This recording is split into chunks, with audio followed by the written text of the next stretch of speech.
So do you want to start with first and last name? Or Catalina on air? No, God, no.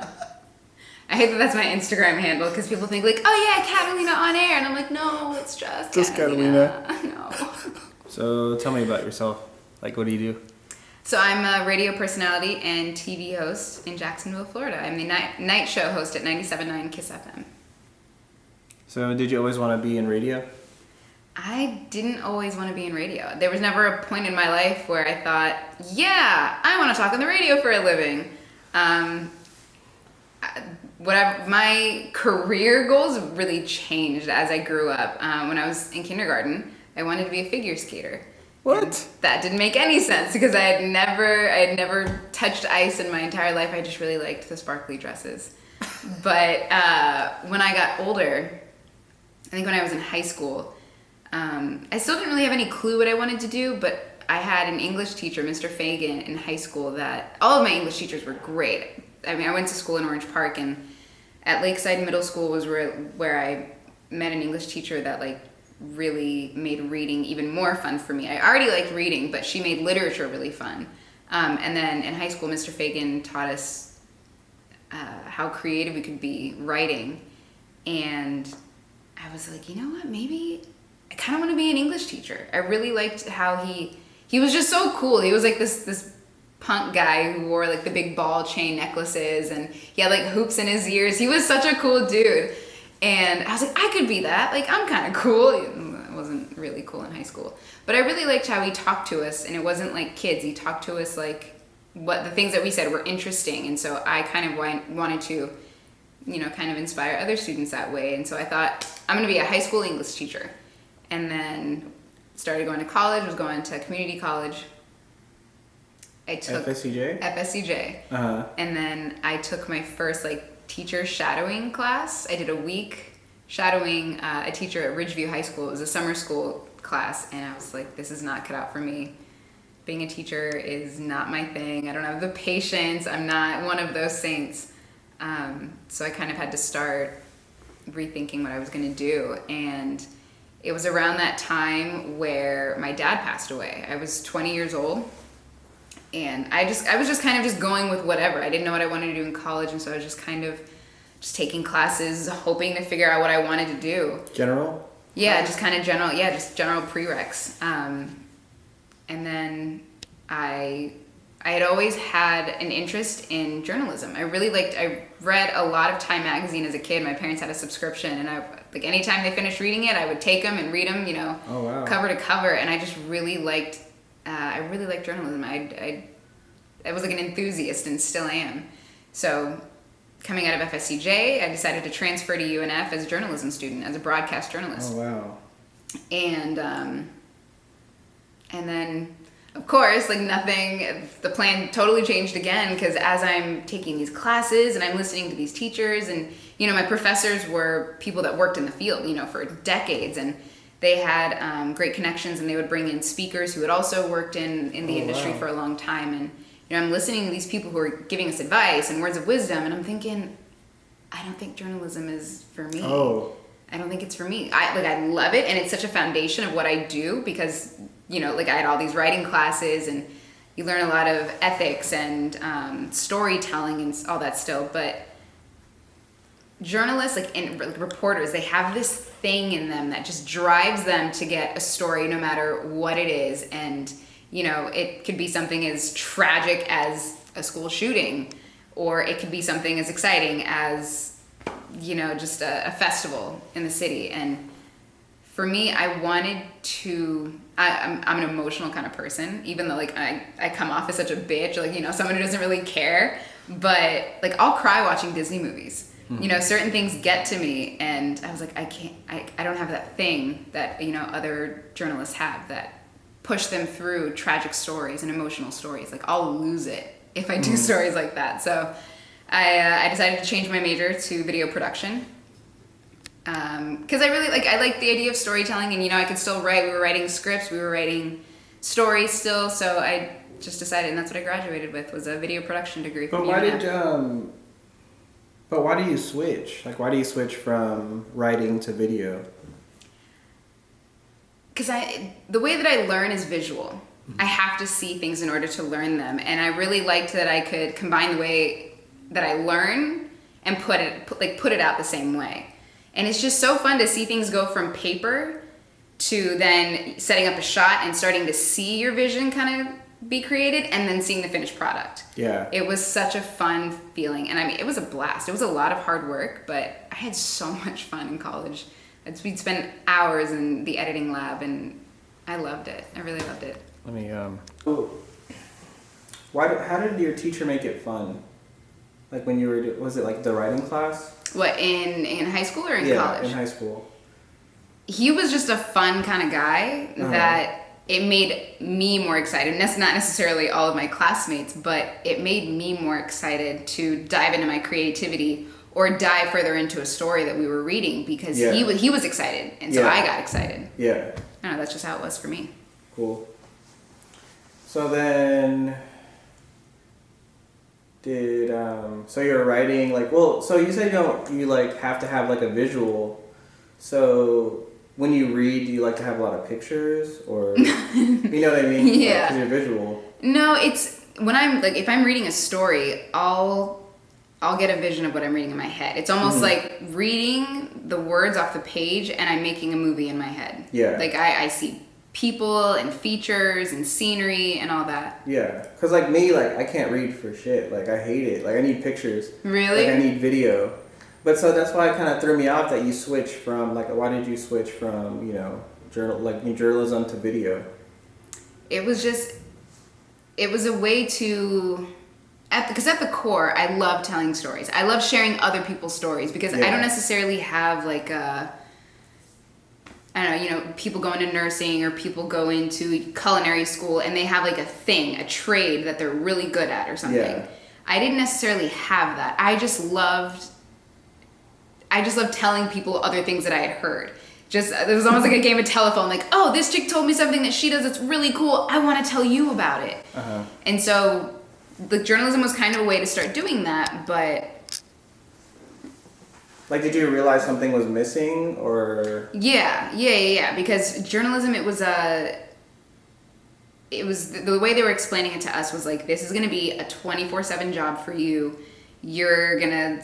They were being so real. They were like, you're probably going to have to sacrifice relationships. You're going to sacrifice like holidays, birthdays, funerals.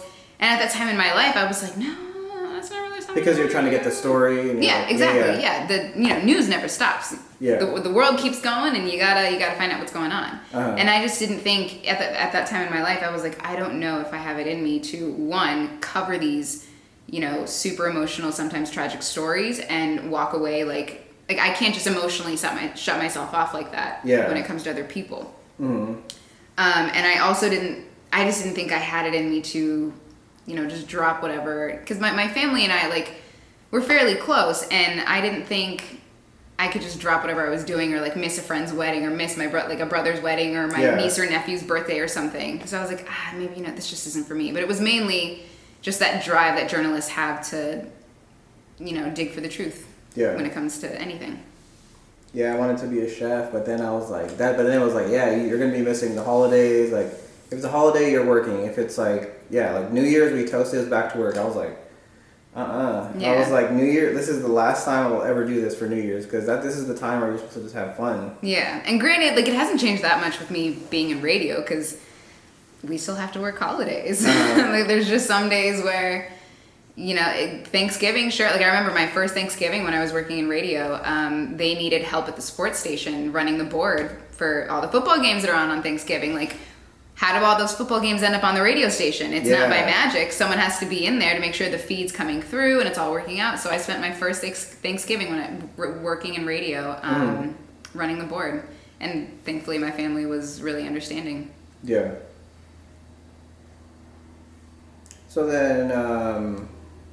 So then, like, how do you know to go to video?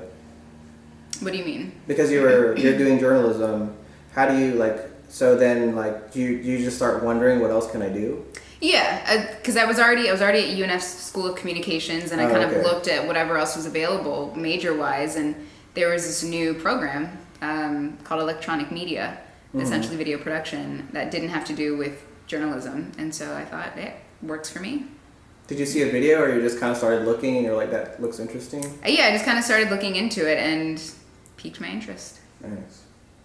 I went there because my friend, or I talked to like a social media class, and I got to walk in that room where they're all editing on Premiere, and just to feel that vibe of like everybody's just like. Wait, UNF has Premiere now?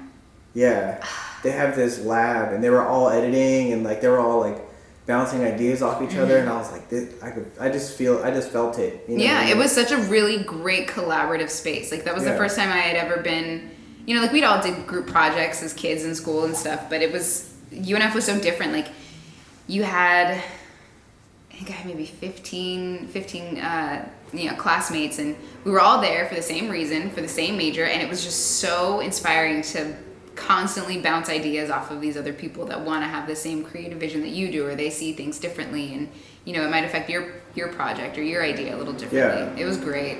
And I walked into that room with all the tripods and the cameras, and I was like, ugh. Did you meet Joseph? Was Joseph still there? I'm not sure if the teacher, the equipment guy. I'm not sure, but yeah, there was a couple guys that I met, but I mean the vibe was cool. What did you edit with when you were there? We had Final Cut 7. Oh, okay. Cool. Yeah. So we were just like hoping that they would have money for Final Cut 10, let alone Adobe Premiere. Like, wow, they must have got some good funding or something, or good discount on that. Yeah, my friend, she has like that Final Cut keyboard that goes over your keyboard, so you have all the hotkeys. Oh, the shortcuts, yeah. I was like, damn, that looks baller. That's pretty sweet, yeah. So you graduate from the film production, and then what? You graduate and you're like, what do you do like the day after? Like, are you preparing? Do you have an internship? Well, when I was still at UNF, it was required for us to take an internship, and that's where I found radio. Oh, okay. So my classmate Rose, who's now on a nationally syndicated morning show. Yeah, Rose, she's on the Kane show that's out of DC. Wow. Yeah, she's done really amazing. I'm so proud of her. But she's the reason that I got in, because she was telling me about her internship at KISS, and I thought, dang, that sounds kind of fun. Like, I grew up listening to this station, you know, and I love the music, and the vibe always seems cool, so whatever. So I signed up, I applied for the internship, got it.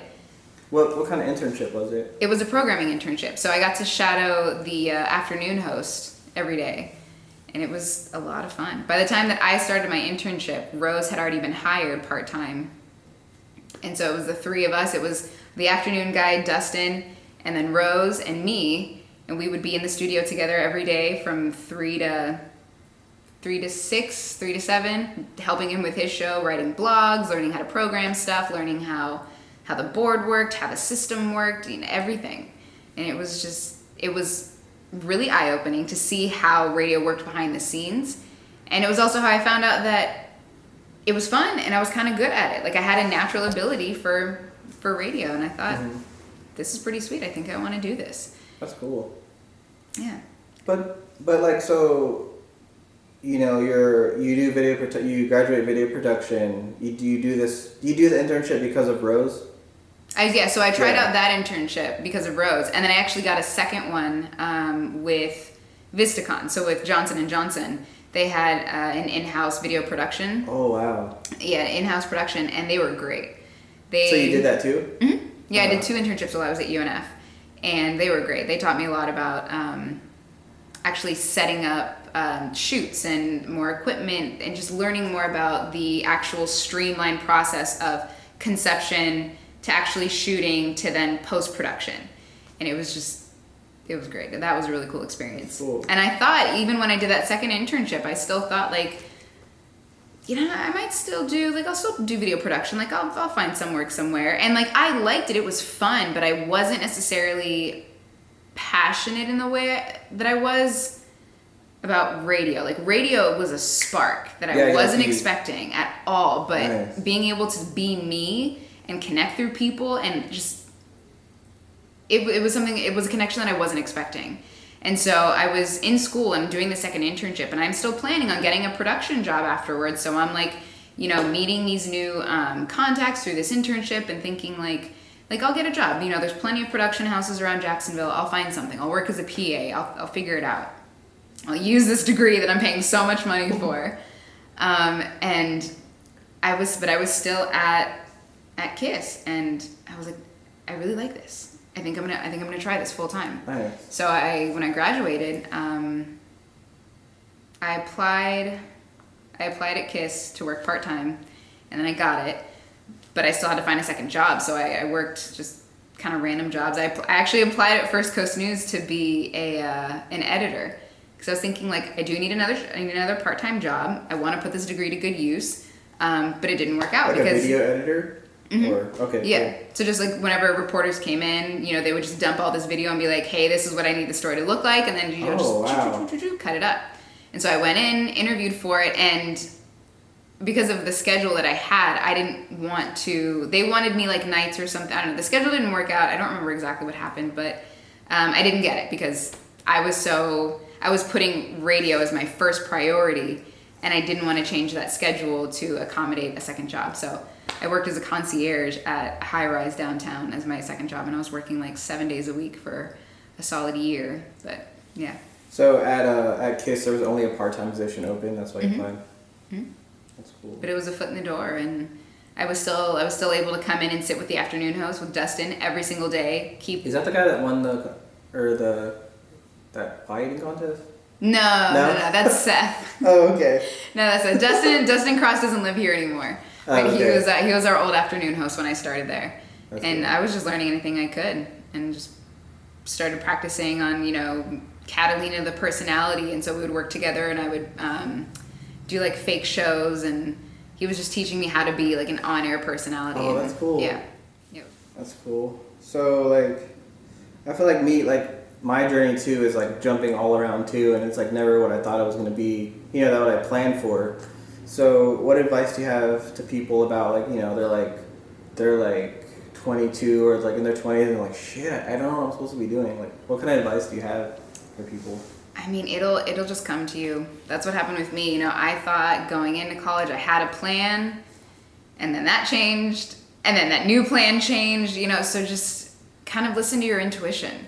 If it doesn't seem like it's going to be a good fit, you don't have to sacrifice your happiness for a solid job. Like, I can just use myself as an example because it's what I know. Obviously, I had no clue that I was going to get into radio, but when I spent that first week at my internship, it just clicked. And I knew I was going to sacrifice a lot of money because it didn't pay that great. And I was going to sacrifice a lot of time because I was dedicating so much to learning as much as I could, as fast as I could. So if it's something that you're passionate about, jump in, with both feet. So then you just wanted to get that other part-time job just as a cushion. Yeah, just obviously to supplement my income. I had to pay rent, Yeah. Like, I read this thing about the Tesla guy, the Elon Musk, and he was like, he tested out eating at like $20 a week just to see like if he hit rock bottom, Mm-hmm. he could sleep on someone's couch and then, still grind. Mm-hmm. I think that's huge because I thought about that too. I'm like, shit, what if this doesn't work out? Like, shit, I'll fucking eat ramen noodles and just. Oh, like, yeah. Yeah. Oh, yeah. There were days where I'm like, all right, guess I'm going to Taco Bell and getting $1 burrito because that's what I can afford this week. Yeah. I did whatever I could. And then, I mean, if you feel that strongly about what you're doing, and I had to defend myself to my family sometimes too. Yeah. But if you feel like what you're doing is right for you, just because it doesn't feel 100% concrete in that moment, if you work hard enough, it will be. And for me, it's worked out that way. And I feel like if you do what you love and you have to eat like, ramen noodles at Taco Bell, it's like it's worth it. You'll do whatever you can. I worked 7 days a week because eventually I switched over and became the morning show producer. And, I was waking up 4:30 Monday through Friday, working for, worked about 30 hours a week. And then Saturday and Sunday, I would work for 7 hours. And it was rough. Like, I didn't sleep a whole lot. Sometimes I didn't get to hang out with my friends and my family as much as I would have liked. But I did it for a year, and I'm really glad I did. It taught me a lot about, one, how resilient I can be when I have to be, how resourceful I can be when I have to be. And it was just a push. Like, losing my dad lit a fire under me because it was like, I'm done wasting time. I need to be serious. And I was also kind of behind the ball, compared to my peers. Like I started college a year later than everybody else. It took longer for me to get through college because I didn't really know what I was gonna do. So I was older than everyone else when we graduated, and I was like, I'm not wasting any more time. There's no way. So after part-time, then you become morning producer, and then what?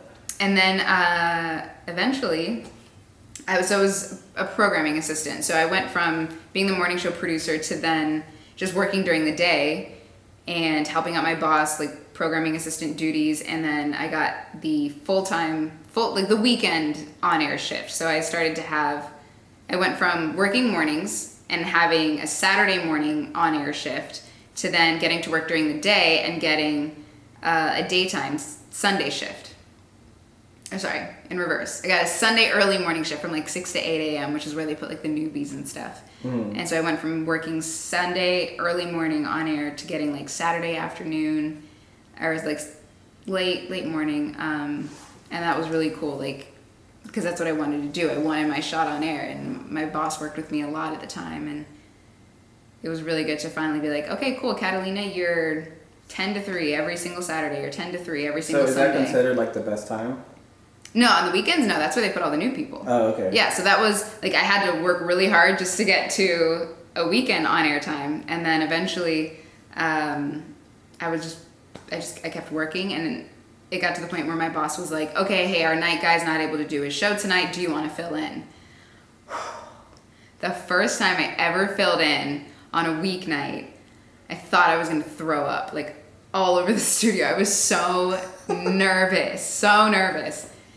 But it felt good. It felt great. And afterwards, like, my boss, gave me all kinds of, like, words of encouragement. He's like, it wasn't as bad as you think it was. Like, relax. But, yeah, and then eventually, I think in 2016, I got the full-time on-air night position. Nice. And that's where I've been since. Almost 2 years. So that's the spot, right? No, the spot for us, every radio station's kind of different. Morning show is like, if you have a local morning show, like, that's your bread and butter. That's a really sweet spot because people are listening to you on their way to work. Oh. And especially in a commuter city like Jacksonville, that's a good spot. So our station doesn't have a local morning show. We have Elvis Duran in the morning show, which is out of New York. So for our station, the top job is afternoon drive, because kind of like morning, where everyone's driving to work. In the afternoons, our slot is from 2 to 7. That's when everyone's leaving work. Mm. So when you're in those, like, really busy drive times, like, those are... Traffic. Those are cash cows right there, cash cow shifts. So what time is your shift right now? Mine's from 7 to midnight, Monday through Friday. Mm-hmm. And on Saturdays from noon to 3. So do you, like, take a nap during the day, or do you crash? Sometimes. You just crash when you get off? Sometimes. Yeah, it kind of depends on the week. There'll definitely be weeks where I just feel super drained, and I'll shut the door and I'll turn the lights off and I'll take a nap at my desk. But what's really cool about where I work is that, everyone knows that at some point you could get to that point where you just feel super drained, and you might need a 15-minute nap in your office with the door shut. Yeah. But no, like, I go in on average between like 12:30 and 1 every day. And then I'll take like an hour in the middle of the day to, like, go and get coffee or go and get food, just kind of chill out before then I go back to work and start planning my show and then do my show. So that's why you're like, I need this coffee. Yes. Yes. Need a friggin' cup of coffee. Although I feel like at this point it's not really doing anything for me anymore. Yeah. I've had coffee for so long. I've had so much of it. I'm like... Now I'm just drinking it because it's like a comfort thing. It's a habit thing. Coffee doesn't work. How much coffee do you drink in a day? I don't actually drink as much as I used to anymore. I used to drink at least 2 or 3 a day. Now I might have 1 every other day. Oh, wow. Yeah. I mean, obviously there's days where I'm like, if I get woken up and I have to go to an early meeting, absolutely I have coffee. But if I get to wake up at 9 and... if I've had like a full night's rest, I'm like, I don't really need coffee. I'm good. But nah, if someone wakes me up and they're like, 9 a.m. meeting, I show in there with a fat cup of coffee, because there's no way you can get me to do anything like that without caffeine. All right, let's change angles again. What are your thoughts on creativity? Do you think it's important? Oh, 100%. Creativity is what keeps you from being stagnant. And sometimes it's really hard. Of course, someone like me will definitely kind of get stuck in a rut creatively. I had a week like that actually a couple weeks ago where I just felt like I couldn't put out any good ideas. But yeah, creativity it keeps things interesting. So you have to, if you just sit someone down in front of a microphone and you're like, talk. What? That's not fun. No. You want, and especially with us, we want people to listen and have a good time or learn something new, or just have a good laugh. And to do that, you got to think creatively. Yeah. You have to put yourself in a mindset of someone who's, on their way home from work. If they got off a late shift and they're leaving at like 9 or something, and it's like, what does this person need right now? Do they need something really boring? No. They need a laugh, or they need something cool about the city. They want to hear something to catch up on news that they missed out on at work. Yeah. So yeah, and there's all kinds of creative ways to do that. Oh geez. Oh man. Oh.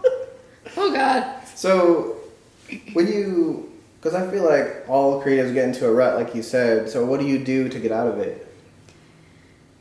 I mentally check out. I'll watch something really dumb, like Gossip Girl, and I'll just mentally check out, because when I'm stuck creatively, it's because I've pushed myself too much and I'm putting too much pressure on myself. For me, that cripples my creativity. When I feel just forced, it's not going to come out. So I just have to mentally check out, sleep. Usually sleep also helps. But yeah, just do something that doesn't really take a whole lot of mental effort, and then I'll just kind of come back and feel a little more refreshed, and maybe with a new idea or two. You never know. Yeah, like I read something and it was like we only get like 2 hours of creativity like in a day of like a strong, like super creative. 2 hours? Yeah. Shit. And I was like, wow, like it's kind of true, because like I go to bowling like at 7, and it's like, by the time 9 hits, my brain's kind of fried. Mm-hmm. You know what I mean? Mm-hmm. And I think it's important that you take breaks, because it lets you like, look at the big picture and lets your brain kind of breathe. Yeah, it also helps to brainstorm a lot. At work, thankfully, like I've got some of the most creative people. My boss was on air, and he's hysterical, and he's such a nerd. He's really fun to brainstorm with. And there's like everyone is there because they do the same thing. They love doing the same thing. They love having fun. They love coming up with funny little bits to use on their shows. So I have a whole office full of people that if I'm stuck, I can just walk over to their office and be like, I need help. Like, you just like go in there, like help get this idea out of my brain. Knock something over, like, hey, I need help. Yeah. They're so cool. Everyone's got their own little niche. Like we've got this one guy, John Scott, who's on our country station, and he loves writing songs, like parody songs, and he's a great singer. He's so fun, and just a conversation with him sometimes will give me like a little boost of creativity, or just puts me in a good enough mood where I can pull myself out of the creative funk that I'm in and be like, all right, I can do this. That's awesome. So I think that networking is really important. What are your thoughts on that? Networking is everything. That's saying, it's not what you know, it's who you know. So true, especially in radio. It's such a small world. I was actually talking to someone yesterday who knew the guy that I started out with, the afternoon guy, who knew him and knew this other guy and knew my boss. Like, radio is such a small world. It's all about who you know. Yeah, like when I went to college, like I didn't really do anything. I just like, I went for like C's get degrees, and I just like coasted.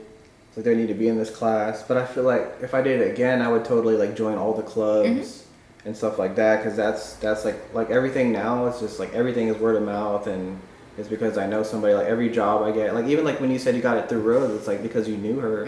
That's how you got in. And exactly. I feel like people don't understand that. It's like you need to meet everybody. Like if you're scared, you better get over it. Oh yeah. It can be really intimidating to network. But I mean, don't even think of it as networking. Just think of it as making new connections, making new friends. And if those friends happen to do cool stuff, and further down the line you can collaborate, or they might have a lead on a job that you're interested in.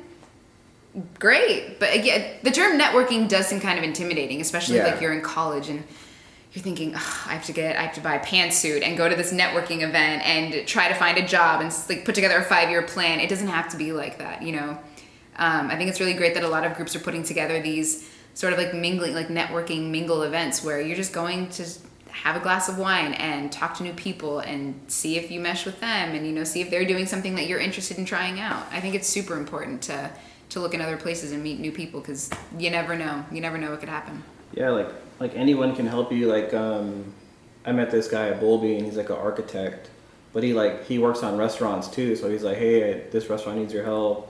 And it's just like anybody. Like there was an older lady there. I gave her a mini bar donut. She ended up going to mini bar, and like she's like, I'm here because of you. And she like bought me and my friends a whole box. Oh, that's and so sweet. Yeah, it was crazy. That's really nice. Yeah. And then like even like the pieing contest, like, you know, I was like, I don't know. But then I saw like you were gonna be there, and I was like, oh, I always wanted to meet her. Aww. So then I kind of met you, and then, you know, like do all this stuff, and now you have Fresh Jacks, and like we're like, you know, doing stuff. But it's like, yeah, you same. need to keep meeting like everybody. Yeah, if you know that someone that you follow on social media is going to be at an event and you wanted to meet them and just talk to them because you think they're really cool, do it. Yeah. Why not? You know, it's easy. It's much more personable, obviously, than just writing a funny comment or something that they might like, and then you know you don't start the conversation that you really wanted to.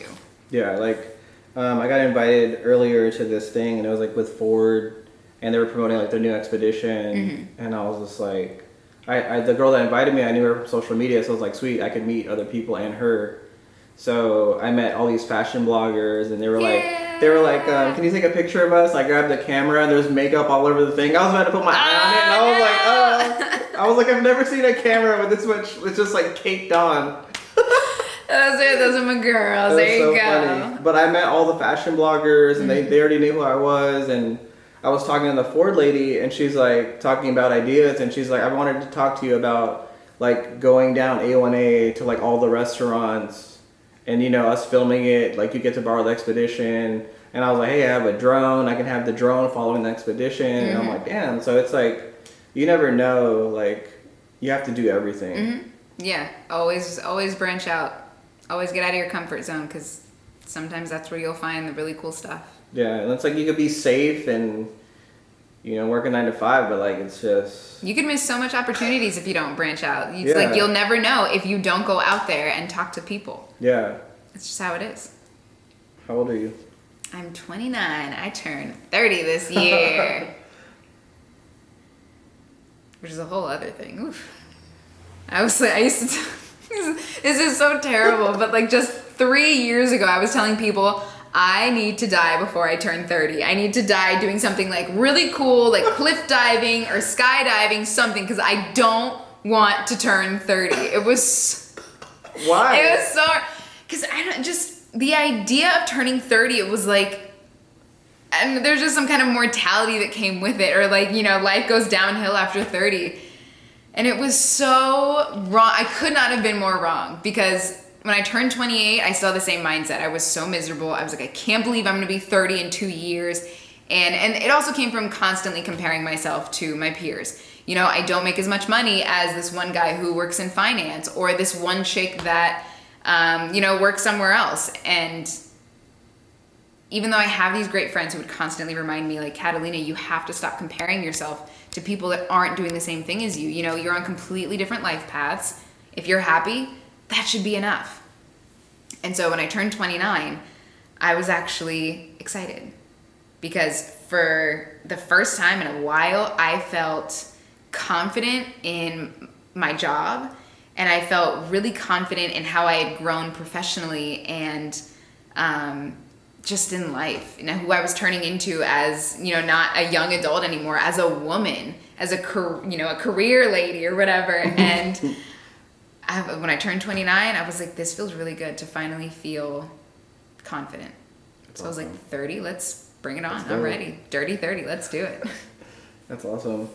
Yeah, like, because I did the finance thing before this, and I was like, man, this is a rat race. Like, I got promoted every year, and like, I would just look through, I wouldn't even look at the job, I would look at pay grade. Oh, I can do that. Whatever, it's the same. And I would just get it, and I got promoted, skipped the pay grade, and in training, I was falling asleep. Like, I would literally look at my teacher like this, right? And I'd be like, oh my like, God. My neck would just like fall like a bowling ball. Catch yourself. So, Shit, wake up. They're like, Nate, and or your manager wants to speak to you, and I'm like, oh shit, I know exactly what it is. And she's like, look, you're handling high net worth clients, and we can't have you falling asleep because if you make a mistake, that's your job. Yeah. And I was like, whatever. I was like, all right. So I had to drink coffee every morning. I had to stand in the class, and I was like, and after like 3 months, I was like, what the hell am I doing? Like, yeah. This isn't what I like went to school for, and blah blah blah. It's like, look, 9 to 5 jobs like that, desk jobs are great if it works for you, if you find some kind of joy out of it. Or even if you don't, if you're okay with working a 9 to 5 job, fine, great, more power to you. But for, people like me who just don't get any real satisfaction out of that, you got to be honest with yourself. And it's like, what can I do to step away from this boring ass desk job and feel excited and happy about what I'm doing at the end of the day? Yeah. Like I thought about it, I was like, if I had kids, I would understand, because like you sacrifice that so you can have that time, so you can, put that roof over their head, put them through school. But I was like, shit, I ain't got that. Like I didn't have a girlfriend at the time. You got all kinds of freedom. Do whatever you want to do. That's the other thing is like, if you're not married, you don't have kids, do whatever you can. I regret so much. Like I should have gone to study abroad. My mom would always tell me, go to Colombia, go spend a semester in Colombia because we have family there.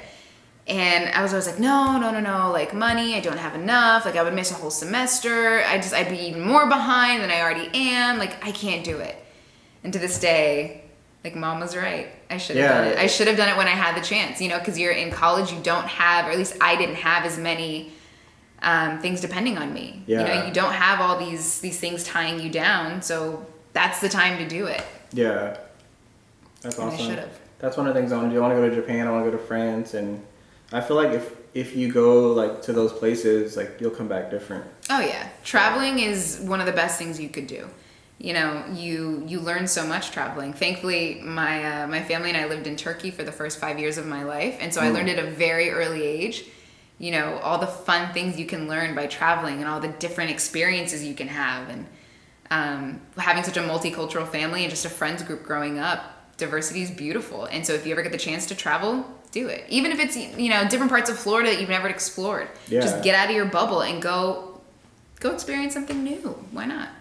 Yeah, like I go to New York every year just to eat and like explore, and it's like I always come back inspired, like wanting to do like special dinners based on what I've eaten, or like it's crazy. Like I went to Miami and like they had like that salty donut. And they had Wynwood. You got to go to Salty Donut. Yeah. I wanted to go the last time I was there, and I didn't. Oh, was it amazing? I'm just walking, and I see this line coming out of like an alley, and it's Salty Donut. So I go. It was amazing. And then it's funny because when I first met my girlfriend, she wasn't my girlfriend yet. She was going to Miami. Let's go to Salty Donut. She brought me a box, and I was like, damn, that's bae. You know what I mean? I was like, that's bae. Put a ring on it. You know what I mean? I'm like, that's... Lock it down. Yeah. You don't just come back from Miami with a box of donuts for just somebody. Yeah, right? Oh, that's awesome. But then we get Art Republic, and then we get Good Dough, and I'm like, damn, that's crazy. Jacksonville's getting a glow up for sure. That's what's been so fun to watch. I've been here since '94, and I've seen it just kind of being a sleepy southern city, not doing a whole lot culturally, and now we've got a booming arts community, booming food and beverage community. I feel like there's a new bar or a new restaurant concept popping up every single week, and it's so exciting to see. Yeah. It's super bad for my diet and my pants because they're getting a little tighter these days. But it's really cool to see. I love it. It's beautiful. You start to learn new tricks, like just unbutton it and put your belt over it. Nah, man, the scrunchie trick that my friend taught me. Like through the button? You put the scrunchie over the button, and then the other side through the hole, and you got about an extra inch. Yeah. It's a good My girlfriend did that with a hair tie, and I used the bathroom, and it popped off, and I was like, I gotta stick to the belt technique. I don't wear belts, so the hair tie trick was perfect. I used it so much over the holidays. It's like, listen, these clothes are getting kind of tight, and I'm not gonna stop eating all this delicious food, so help a girl out. I'm glad you know that. Like, it's a great trick. we went to Burrito Gallery first, and I saw Jack's restaurant. He's like, I haven't seen you in a while, and he's like, what you been up to? I was like, just eating, getting fat. He's like, oh, I know that. And he's like, how do you stay so thin? And I was like, man, just good habits. Like, like don't eat too much dessert. I only drink water. like no soda. No like soda. That's if I eat a burger, I like take the top bun off. You know what I mean? It was funny. Yeah, that's right. I have always wondered that. I'm like, yo, Nate, you're always fucking eating. How have you not gained a single pound? I don't understand. And I'm just like really, really picky, and if it's dessert, it has to be like from Orsay or like a really baller dessert that I can like really go for and enjoy and savor. And see, desserts are my weakness, though. Me too. I'll eat the shit out of desserts. Anything else you want people to know? Any advice? Like if you were... Follow me at Catalina on air, wherever you are. I'm there too. So, is it YouTube, Instagram? Is it Instagram, Facebook? Snapchat, Facebook. All Catalina on air. Nice. No, I mean, I don't have like words of wisdom. I'm not like, some guru, but... Like a favorite quote or anything? Just do it. Nike. No, it's just, have a little more confidence in yourself. I've been a perfectionist, for the last few years, getting into college and wanting to make my dad proud, if he was here, and make my mom proud because she means so much to me. And I doubted myself for so long, and I feel like that hindered a lot of growth professionally and personally. Just listen to the people who are telling you that you're doing a good job. You can be your own critic. It's fine, critique yourself, but if other people are telling you like, hey, this is good, hey, you're killing it, listen to them, and give yourself a pat on the back every now and then, because at the end of the day, what you think of yourself is really important. And I'm just now discovering that, and it feels so good, because now I feel like I could take on the world. Nice. Yeah, that's it. Oh yeah. I ain't no guru. There it goes. That was the mic. Just dropped.